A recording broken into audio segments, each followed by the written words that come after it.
farm in Sembawang with pretty pink lights. Well, we always believe that we're much more than that. So this presentation is what we prepared to kind of take you guys through the journey of why we do what we do and why we matter in a much bigger kind of environment, more than just to sell veggies. So yeah, so just a little introduction about me. So I'm Kay again. So I'm creative by background. So I was in advertising. I was working in advertising. I was selling a lot of different products, MNC products, and then I went into tech. So I was working in Uber, and then everyone knows what happened to Uber. Shut up. And then I went to Honestbee, and everyone knows what happened to Honestbee. So I was asking myself, is there really a truly sustainable business? so it's kind of amazing that I met Benjamin Swan. So and then I met Ben and Sustenir, and I realized this is a truly sustainable business from end to end, from the way everything works. And I'm here to kind of share Ben's story. So Ben can just, chime in and share his story as well, since he's here with us today. So this is Ben, his younger years. So he started out in construction. Yeah, I'll chime in here. So a lot of people think because I've created this new way of growing, right, that I have an agricultural background. I don't. I'm actually a construction engineer by training. Actually an ex-banker as well. So the idea of Sustenir came to me through Facebook. I was on my way home from work, I read an article, and I was looking at the illustration. Do we have that picture of the illustrations? You can go to that. Which one is that? Oh, on that. So these are the exact images that I looked at, and I thought to myself when I was looking at these pictures that this would never work in Asia, right? Rent is hyper expensive, and look at all the space between the plants, this would never work. This is where my aha moment came, where I then, that night, went home on a program called ArchiCAD and designed what I thought an indoor farming space could look like. Right? So with these images, with an Excel sheet, I traveled the world from Japan through to Amsterdam. I met with professors, I met with operators, and I came up with my own hypothesis on how growing could happen inside of an environment exactly like this. No natural light, right? No ventilation. How do I grow? So then I took this idea and I created a lab underneath my business partner's pool. So this was at about 100% humidity and 42 degrees underneath a big body of water. And I was growing arugula and kale, right? This is unheard of because kale normally grows around 18 degrees.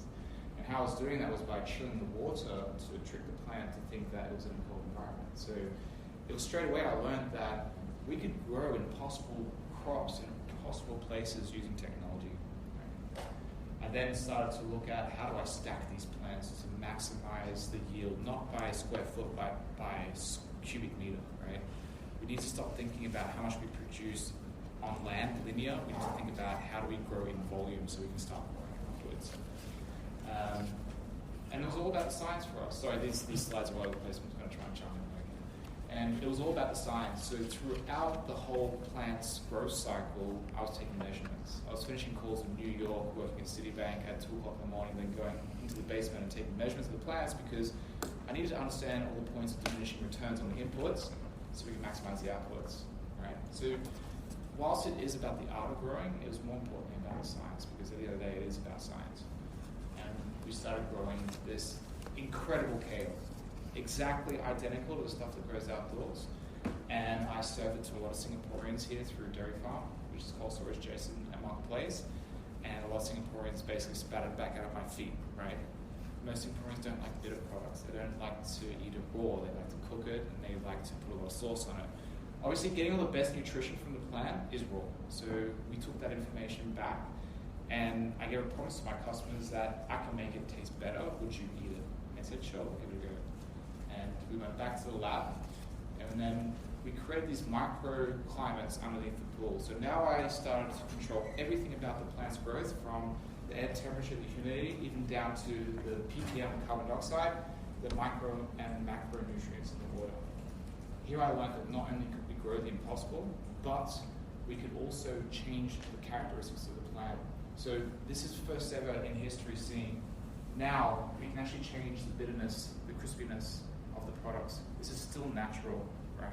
But we're using technology to adapt the environment to make the products taste better for our customers. Not only do they taste better, we've got reports in now from SIT, the Singapore Institute of Technology, our products are as much as 4 times the manganese from the traditional products grown outdoors, 2 times the vitamin C, we've got 60% more calcium, 40% more iron. So not only making it taste better for the consumers that we're trying to address, but we can also make it more nutritious as well. And this is our environment here. So this was the very first build out, which was what we call Singapore 01. We were using lots of partners from around the world. This is actually Lumitex Lights. And through our journey, we were growing some great products back then. But what we've learned is that the industry is very new. There's a lot of technology companies that are trying to pivot into agri-technology, and they're putting a lot of products out in the market that aren't tested properly. So in the time that from when we first built out our first environment, we've now completed the whole vertical stack technology. So we now own everything from the growing iOS systems through to the LED lights, which enables us to grow even strawberries now. We're growing arugula, we've got our basils, and as part of our zero waste policy, we also repurpose the stuff that's ugly foods. You've heard this term in the market. The stuff doesn't look so pretty, it's still got all the nutrition, all the taste. We repurpose that into juices and the pesto, so you're enjoying the juices right now. So we were the first indoor farm to commercially grow strawberries in 2018. So we have our strawberries in cold storage and red mart. So we also, like Ben was talking about, just all the innovations that we have. So this is an example of our arm. Not playing. So we do have a lot of different innovations happening. So next year, we will be launching a second farm, so SGO2, and this will have a more automated system. So this is news that we would like to come up with headlines for next year.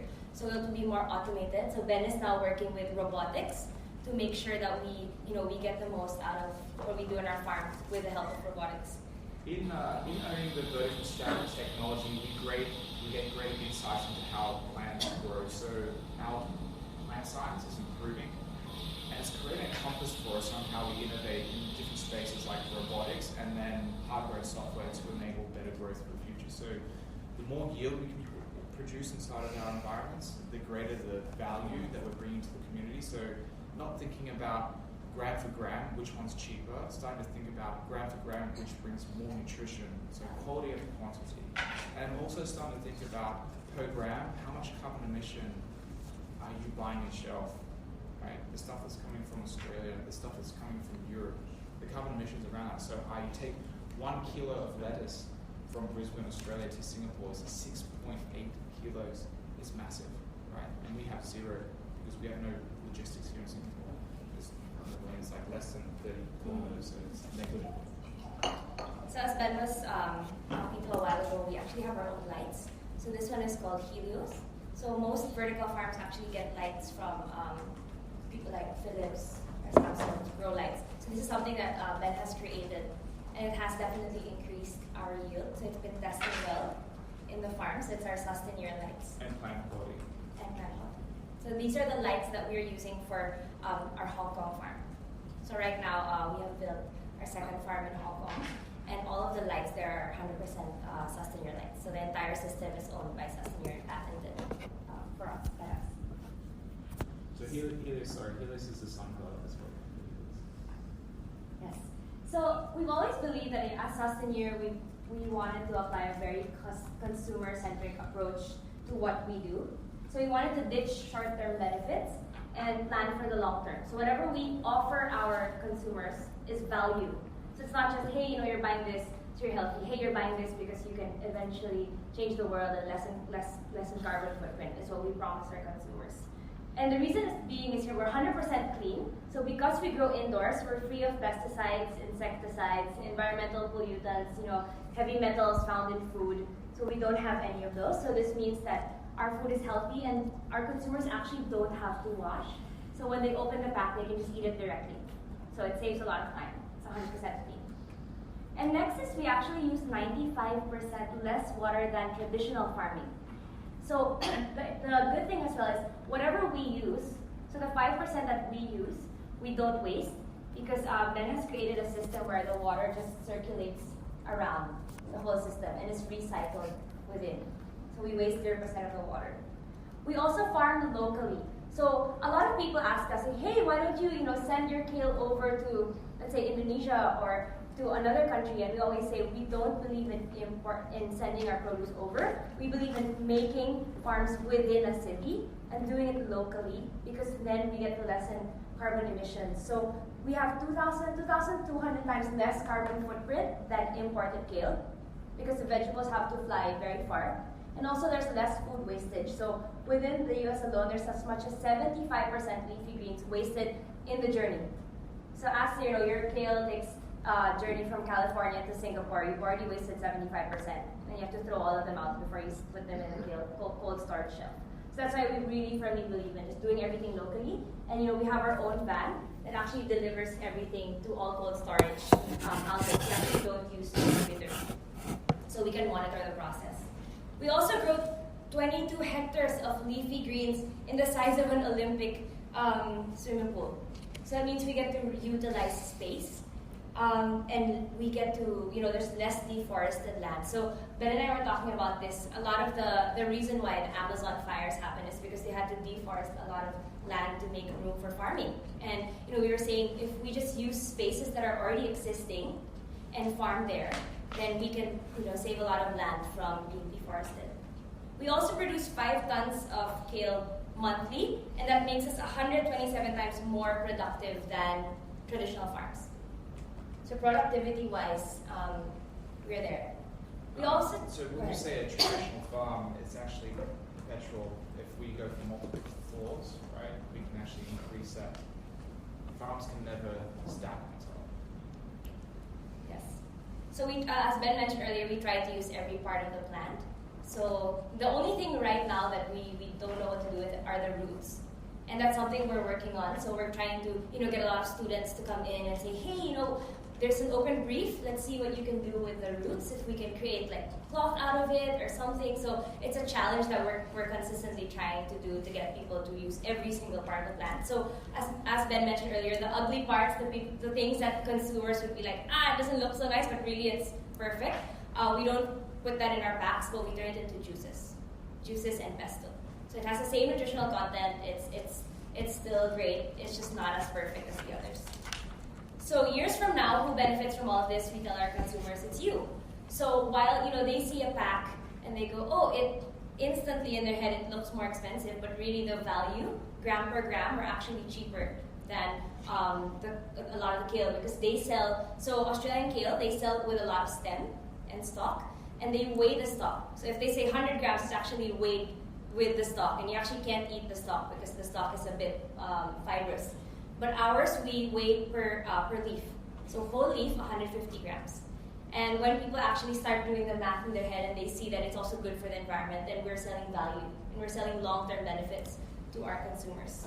So the question is always like, why Sustenir and why now? So we believe that we are, so everyone's saying we're in the generation called the generation helpless, where everyone's talking that right now, about global warming. You see Greta talking on TV, and it's true because from IPCC, it says limiting global warming to 1.5 degrees Celsius requires rapid, far-reaching, and unprecedented changes in all aspects of society.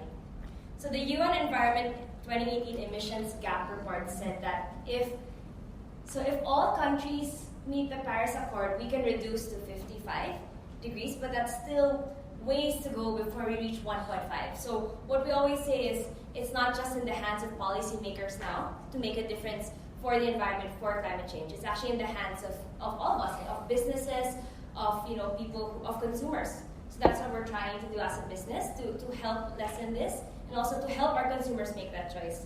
We as end consumers have the ultimate power. We drive tomorrow. Right? So if we boycott the use of plastics, if we boycott the use of produce that's being flown all over the world, will the producers keep going? Of course not. So we ultimately have the power.